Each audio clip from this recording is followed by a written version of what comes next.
Terry, how are you? It's not noon. Somewhere it is.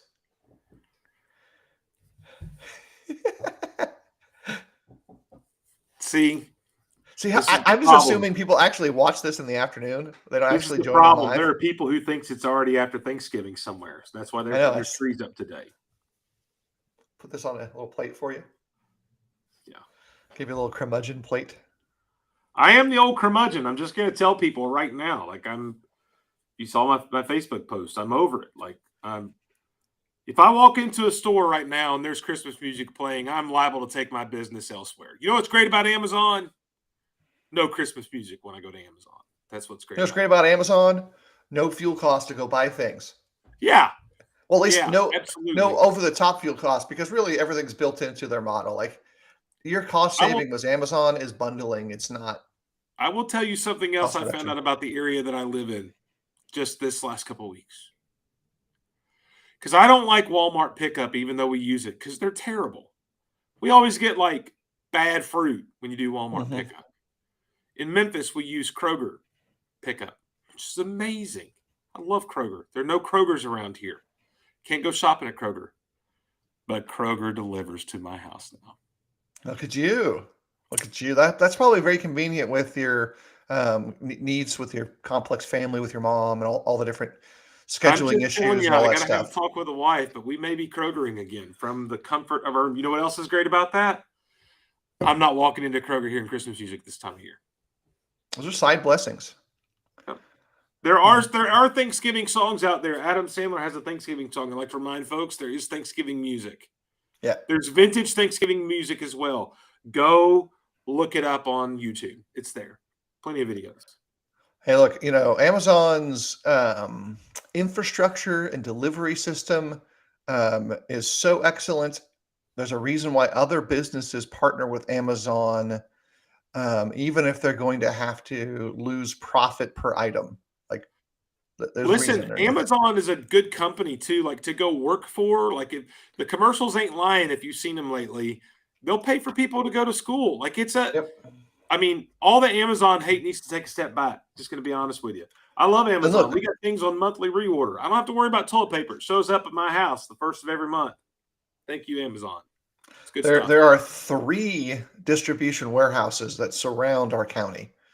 And there is a fleet of Amazon vehicles zipping around this area I think all the time. Amazon may be the second largest delivery service now. I think they Oh, might have easily, overtaken FedEx easily. now. And I think only UPS is maybe, I don't think, maybe USPS, maybe higher too. But Right. listen, I'm going to tell you the other thing about Amazon that we need to get in our show. If it was not for Amazon, the United States Postal Service would have shut down by now. They're literally keeping them in business. Yeah.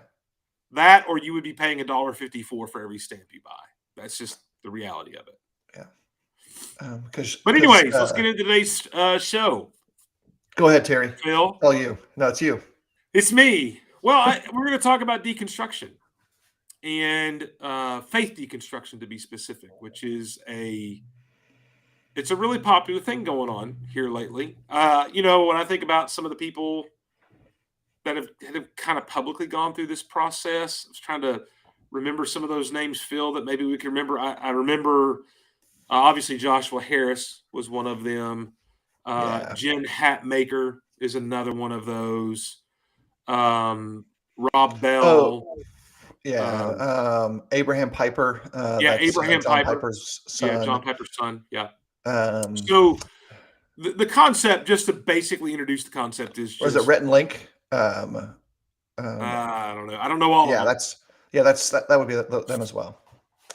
That's a little But the closer to idea of home deconstruction for is folks. essentially, which let's say this from the beginning, Phil. This is one of those things where we need to be careful. The actual thought process behind deconstruction is not a bad thing.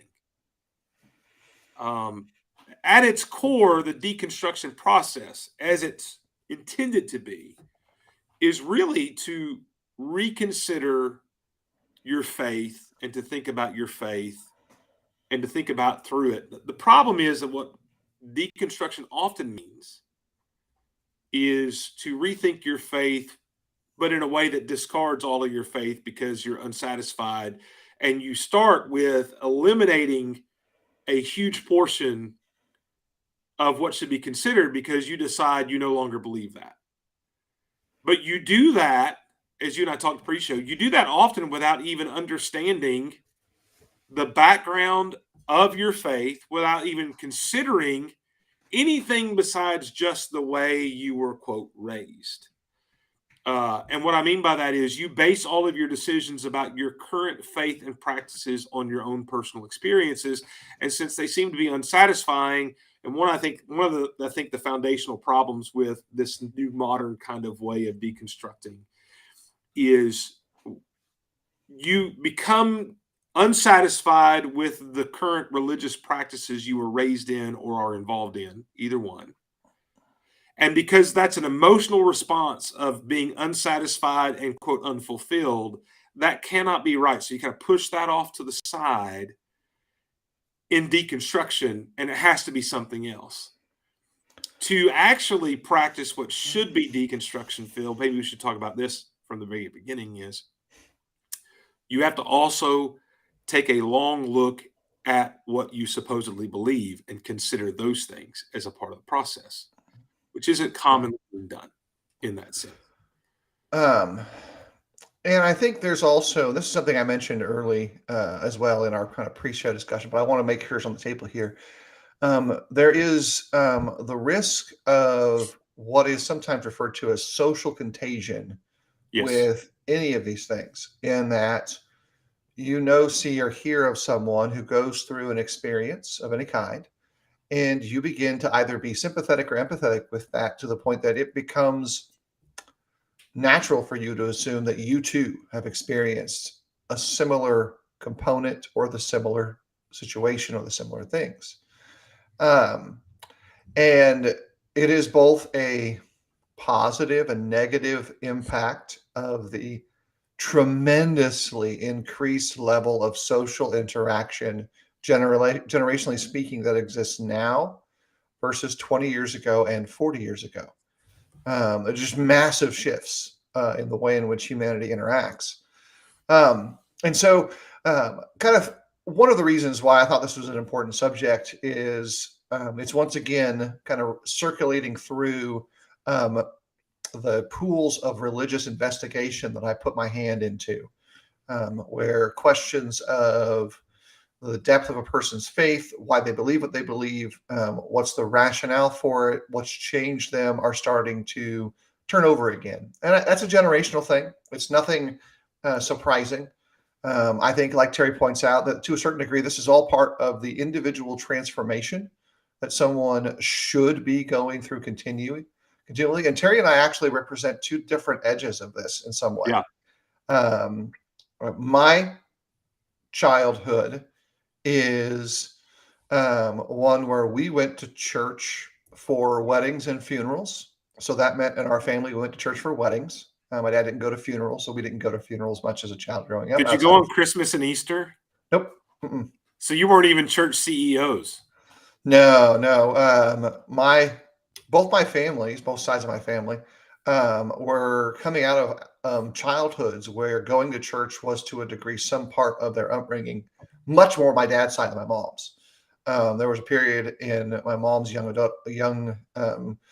late teens, kind of early adulthood, where they didn't go to church at all. But when they did, when they were younger, it was varieties of structured Pentecostal groups. Same thing for my dad's family. They all attended the Four Square Church, which is kind of it came out of a Pentecostal context and became kind of a mega church on the West Coast. And they were attached to that pretty deeply. My dad's twin brother being a ordained pastor in that group for a number of years. So their perception of those things didn't necessarily get stuck to me. It doesn't mean I don't have that same potential to reevaluate reasons as you mature into adulthood. It's just a different thing for me than Terry, by far. Two very different experiences with trying to figure out, what do I actually believe as an adult versus a young adult. Yeah, because in our history together, we've talked about this in previous shows, the Phil that I knew in the 10 years after college is very different than the Phil that I know today. Oh, and yeah, that's definitely. largely because of your own deconstruction process. Yeah. It's a different context than mine. and I will say that I've experienced this deconstruction process in one sense, just like you, that the preacher I was the first 10 years of my preaching and my faith is way different than it is today. And that could be described as because of deconstruction. But I was also like, I think I've tried to figure this out before. I think I'm fourth or fifth generation Church of Christ. Like I my family's been quote Church of Christ, and I hate that terminology, but just for the establishment of the pedigree for so long, I don't know when the first convert was. Yeah. Your kids can point back to you, right? Mhm. But I can't go, hey, it was your great great grandfather that was. I don't know when that was. That's how long we've been associated with the church. And so for me, I grew up like a lot of us. As I told you pre-show, I was Christian before I was baptized. Like that's how we view things. Really, we know how that works. And this is all I've ever known. But a part of Yeah. my heritage within this context is being raised, I think, at a particular time where we weren't taught necessarily how to reason from Scripture and how to have faith, at least where I was at, as much as we were just told what to believe and what to practice. And it was kind of like one of these, this is what we do, don't ask questions kind of things sometimes. And then what that caused as I matured into adulthood and even became a preacher was there were years that I was just repeating the same things Mhm.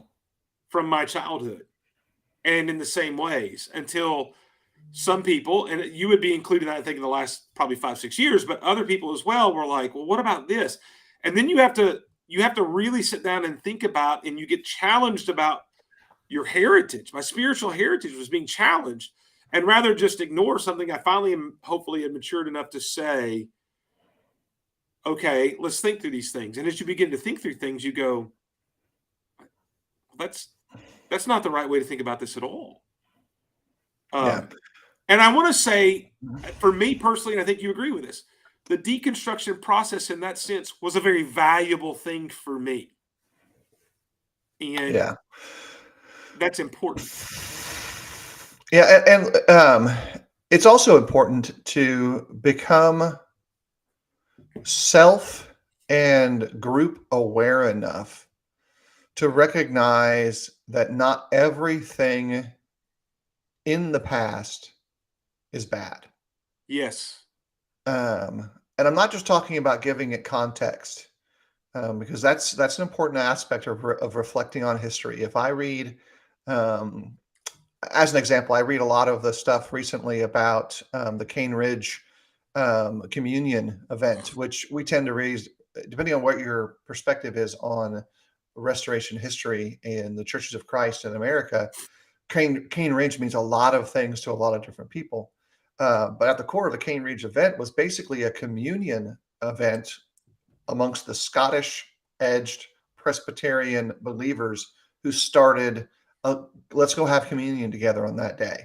That kind of created the genesis of Cane Ridge historically. And so giving it not only the historical context that says, hey, that's what's going on, but allowing them to have full value of what they were doing.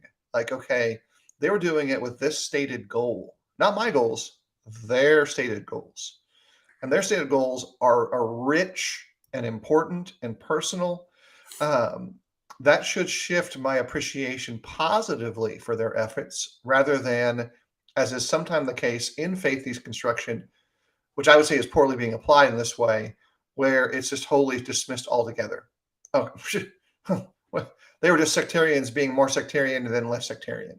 Like they're Yeah, they all were bad. foolish. So let's just anything Cane Ridge, let's push off to the side. Can't be any value to it. Right. Done. That's the Um, process. you know, and like Terry, I've sat through Bible classes, sermons, self-reflected on sermons I've preached myself. That we're really the result of a series of either bad faith argumentation or repetition of these are the right answers, stop asking questions. And in the end, you do a disservice to yourself and to the hearers. But it doesn't actually mean the answers you presented were bad. And that's the challenge. Like the answers, you could be Yeah. giving the right answer, but just like the math teacher who won't give you full credit, you got to know how to get to the answer too. I think Um, we have a hard time, Phil, recognizing the failures of our past without discarding the entire past. Like I will use the term heritage a lot, and I will recognize the failures of the spiritual heritage I was raised in. But that doesn't mean that I think my spiritual heritage was a complete total failure. mhm. Understanding where we could do things better and improving on that doesn't mean we discard everything from the past and call it bad. There's still a lot of things I learned in that same time period that are an important part of my faith today. And I would be nowhere close to where I'm at had it not been for the heritage that I have. Yeah. And so there has to be respect for that, while at the same time being able to understand there's room for improvement in how we do things. And let me dissect this. And I'm going to use Chris Emerson's illustration to illustrate this. Hi, Um, uh, Chris. Look at that. uh, Look at that. Look at that. Look at that. yeah. So there was a point in which if I read that, I'd respond with, well, those people weren't listening to the sermons, because I've read historically throughout the writing of Christians in the last 50 years. And I know Christians wrote about grace and spirit issues. They argued about it deeply and richly. And I said they were just probably not paying attention. Then there's the other side of me who now would say, oh, absolutely.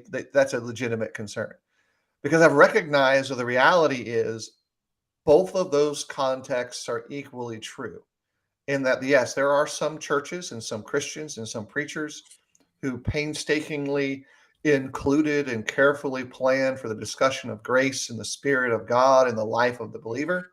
And there are some churches, and maybe more than the first batch, that didn't do that well.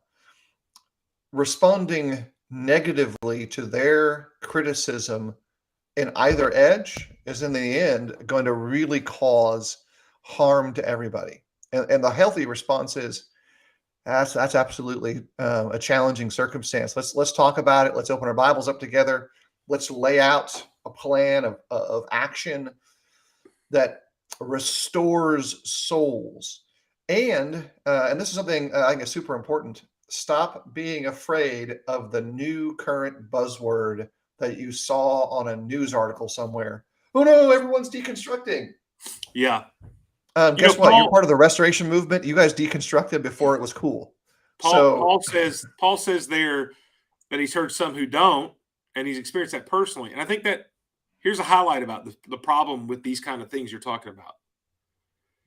That while there are writings about grace and the Spirit and the restoration movement that you can go back and read, that doesn't mean that every preacher succeeded in teaching the right things about that, because we are limited by our own experiences within the context of autonomous churches. That, and autonomy means they're independent. And so you have somebody that grew up in I don't know, Frog Lick, Kentucky, going to the old Church of Christ down there that's had 40 members since 1874. And they may have never talked about grace, because all they talk about is a response to grace only and faith only and those kind of things. And we know that's a potential. We know we've seen that happen. Mm-hmm. We know that we're so afraid that people are going to think that they don't need to obey and do works that we just emphasize that. We know that happens. And because we're limited for those kinds of things, it's important to understand that doesn't define everywhere. Your experience in a small handful of groups doesn't define the church at large. That's hard for us to grasp too, Phil. That's also a failure, by the way, of the deconstruction movement that's getting so much press is, as I said earlier, it's a response to personal experience, and so we throw away the entire movement, if you will. If we're restorationists, so we can't be a restorationist anymore because I had bad experiences at XYZ church, right? Right. And I also want to highlight a really serious seam that has to be carefully tread across. There are localized, individual congregational and regional issues of legitimate evil behavior contained within churches, Christian families, or individual Christians that at times are the nuclear fuel that produces unhealthy, mutated deconstruction. I will tell you that that is a different context. It's by illustration. It's back when we were talking about Mars Hill. It's that kind of stuff, Yeah. or literal assault and abuse, or just really poor behavior by individuals. That section on that edge of the table is adjacent to the broader discussion of genuine deconstruction and a healthy approach, but it mutates the process. I think, and maybe instead of frog lick, you probably could have used Stop Kentucky, and we could have had an actual. Well, listen, it's not frog lick, it's frog branch, but there's mud lick, there's deer lick, there's also, I forget the other one that monkey brow. Let's not forget about monkey brow, Kentucky.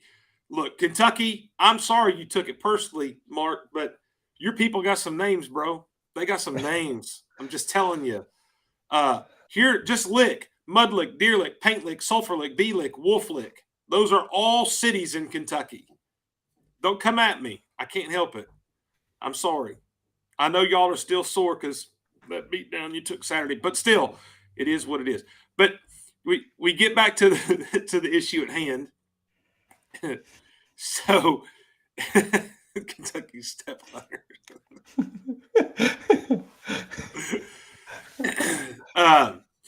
At the end of the day, one of the things we need to talk about is how do we maybe help in maybe a preventative way, Phil, but also when we have people going through this deconstruction process, how do we help them through that? Yeah. And how do we change our methods and our common practices in order to maybe prevent this from happening as much? So one of the things we talked about earlier, I'll toss it out there and let you go off on one of your rants. In my childhood, I will say from my experience, we were not raised being taught, and I say in my experience, the group of kids I grew up with, and it's not true everywhere, right? But my experience. And I think I find a lot of people with similar experiences. We were not taught what we would classify as good theology in that kind of raising up.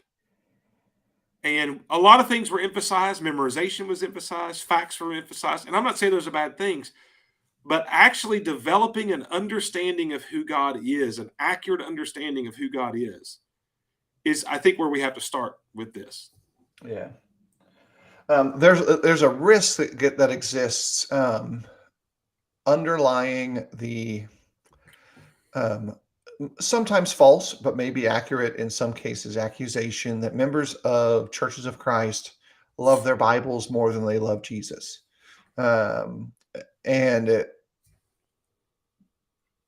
If we elevate the facts of the story above the giver of the story itself, then yeah, we've probably jumped into a huge set of problems there. But on the practical, like, what do we do now? Like, how do we fix this?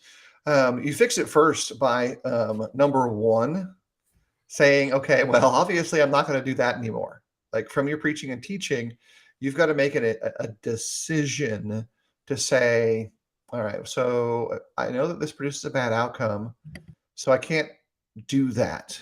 I can't do that in the sense of I don't provide the opportunity to either one, learn how to investigate complicated questions with patience. By the way, and deconstruction isn't doubt. These are separate sections. Maybe that's another thing for maybe next week. We'll talk about it. But let people have the opportunity to come to an answer that's similar, but not the same in the way that you say it. Like, okay, well, yeah, we have the same practical application, but we reach there in different ways. That's totally okay. If you use a different argument to get there, we are united. Everything's okay. And let that be part of the process. That's going to make you then have to learn how to express rich theology in understandable ways. I'll do this right here. Our Kentucky-based, by nature of his origin, friend Shane does this in a very good way. He expresses rich theology, often dealing with complex concepts in an approachable manner. And I think that's super important. Secondly, Chris is already ahead of my train in the process of doing this, is to learn that the methodology of communication, and Chris is kind of leaning into the tool to understand concepts of command, example, necessary inference, as really understanding its use. It is recognized as being the backbone of communication, but it isn't the fingers. It's not the toes. It's not the eyes. It's really the backbone of communication. And it requires for us to be able to discern things internal to it, like allegory, like simile, like various other aspects of human interaction, satire, etc. That really also impact all of this as well. And so you've got to have discernment to realize the limitation of a principle. So theology, discernment, and then I want to add more thing. Stop seeking the kind of validation that comes through kind of these external sources. Like, okay, we're doing everything right because our numbers are big, or we're doing everything right because our numbers are small. Which both arguments have been made, by the way. We're spiritual because we're not big like that other church. Right. Like that type of validation doesn't prove anything. It's just a seed that may die in the wilderness. Like there's nothing to it. And so that's just like my starting process. I've got a couple of things I want to include, but I don't want to. Let me say something about the CE&I real quick. Which it's a process that's a process that's not wrong. I mean, that same way to think through things. I remember Matt Bassford once in a discussion about this pointed out. He went to law school, and that's the way he's taught to interpret the law. At the end of the day, command, example, and inference is how you interpret civil law. And he explained all of that better than I can. The problem is, and here's where I could upset some people. There's no other way to say it. That all the inferences I were told were necessary growing up aren't necessarily necessary. Because the idea of the necessary inference is that's the only conclusion. That's the way you're taught. Mm-hmm.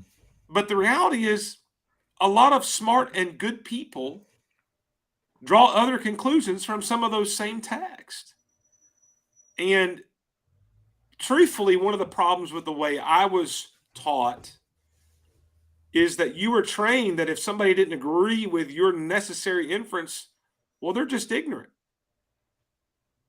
And you just don't listen to anything they say because they're ignorant. And all of that is bad. All of that is bad. And so, and one of the things that has, before it was called faith deconstruction, let's be honest, a lot of people were doing this before it was labeled that. The inference part was a big reason why.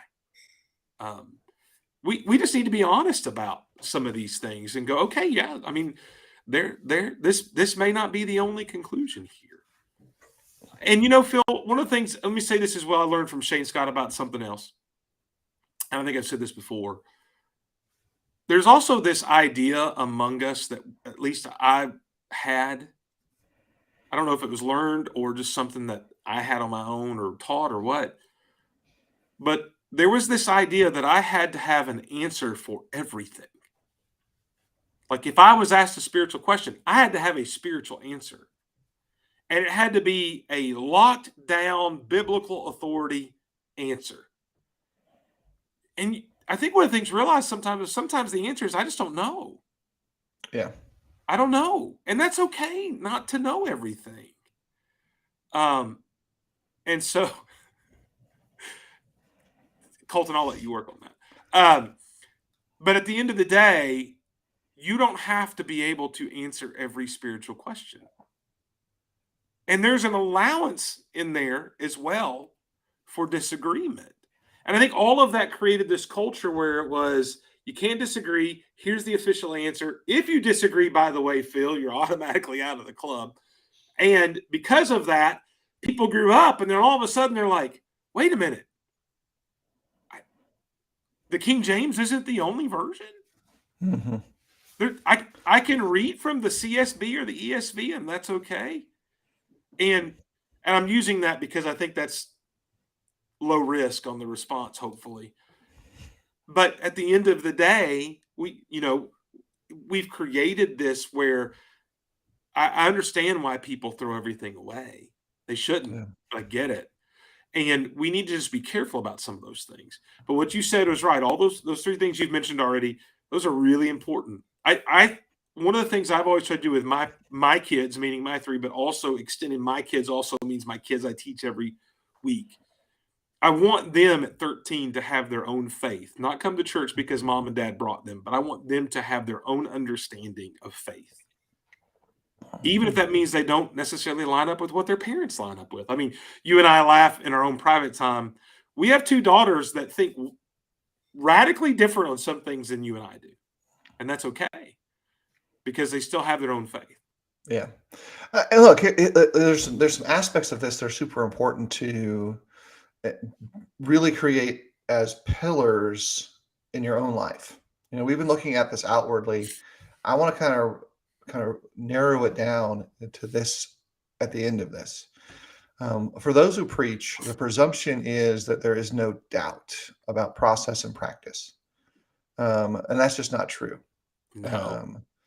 Process and practice, that is like what you're thinking about and like what you're processing internally about whom God is, who you are, and what that all means, and your practice are continually being matured, both before you step into the pulpit, in the pulpit, and afterward, because everybody else is going through all this. And I really think it's important then that when the evangelist reaches a point of internal crisis, that's the moment when nobody should freak out.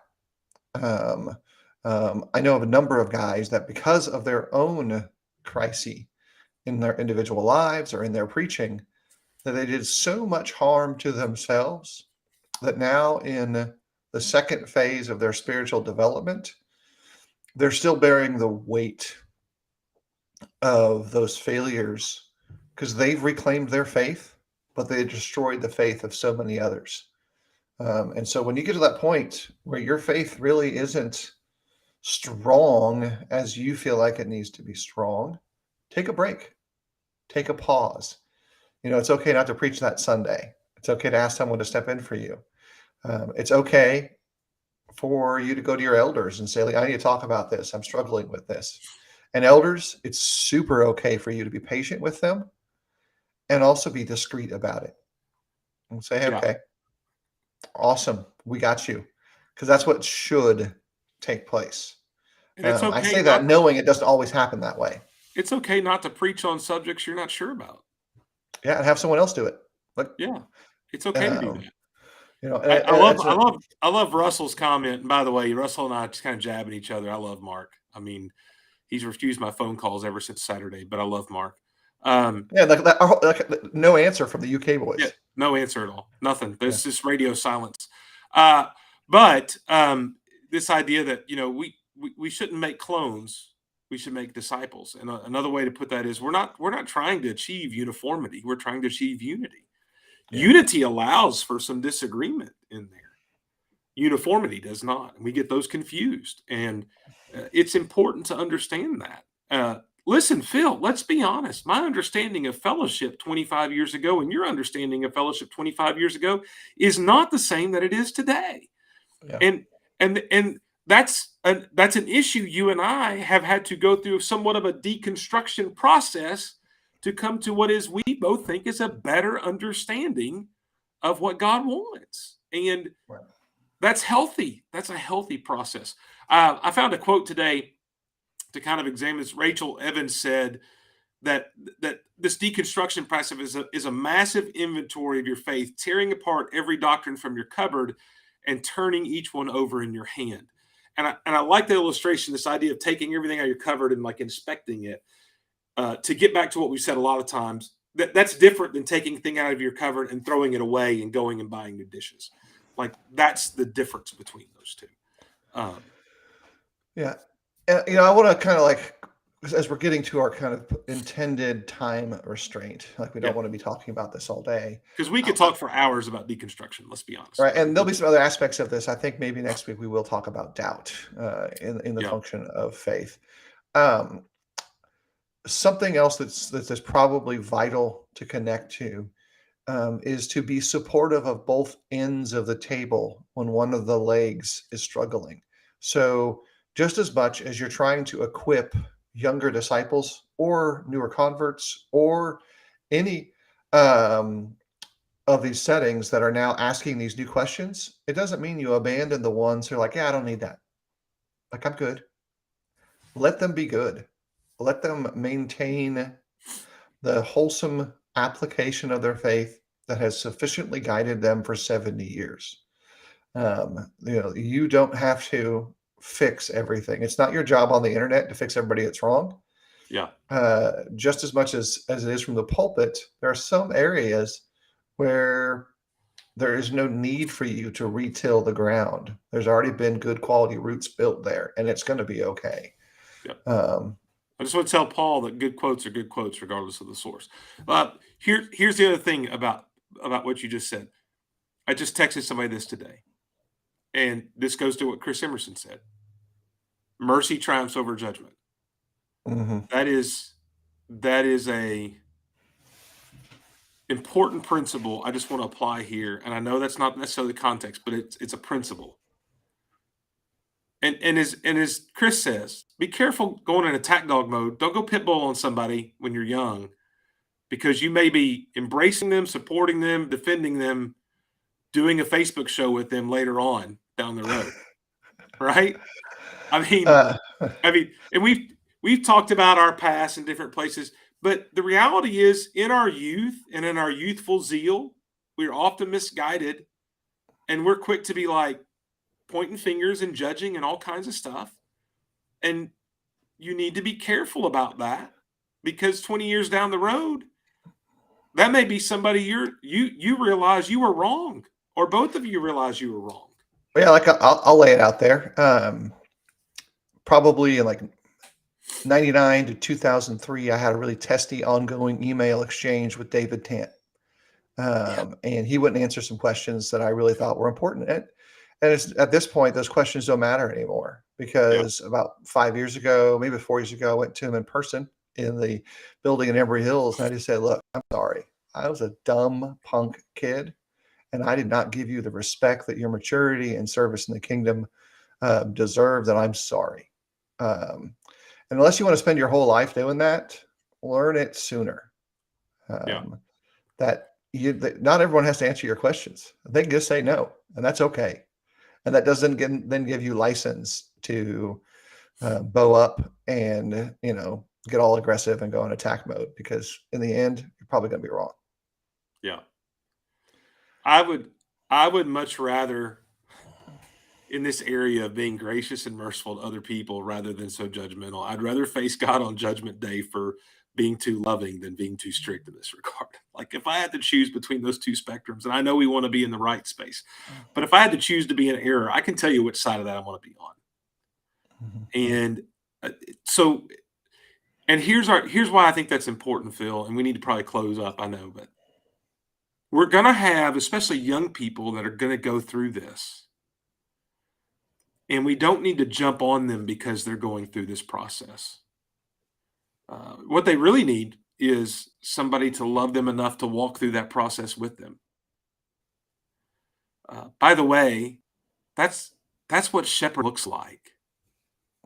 Um, we all focus on the stories of shepherding where they go get the sheep and break their legs because the sheep keep wandering away and this harsh discipline. But the reality is, most of the time, The shepherd's leading the sheep through the difficulties of their life. They're leading them through the valley of the shadow of death. Like, to the shepherds and preachers out there and parents, when you see someone go through this, young or old, but especially if they're young, walk beside them. Don't stand off in the distance and yell at them. Walk beside them and walk with them and help them through the process. That's the way to make this right and to help Yeah. them. And that's what I would ask us to think about, because we're going to face this. We're going to go through this with some people. Well, and practically speaking, you have two choices. You can either saddle up next to them and be an encourager and start taking them out and go and do things together with them, or you can let them find somebody else to do that with. And And if you, if you don't do it, somebody will, and that means they're going to leave. yeah, They're going to leave because yeah, they are going to go to the Rachel Evans and the Jen Hatmakers and the Josh Harrises and the Rob Bells and the Abraham or Adam Piper, I forget his name. They're going to go to those guys. yep, And they're going to say, throw away, look, the fastest growing religion in our country is the religion of nuns. That's what they're called. And this is why. yep, And if we judge them and we don't walk through them with us, they're going to leave. They're going to be gone.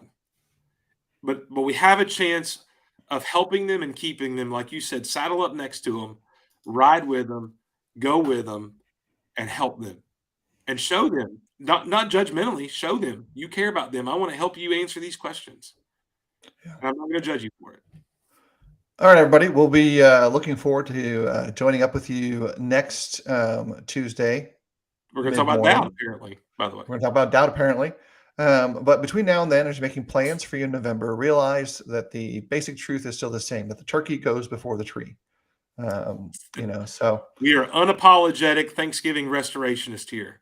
that's right. You're taking back November from the consumer-driven Christmas force. Peace out. If you need us, let us know.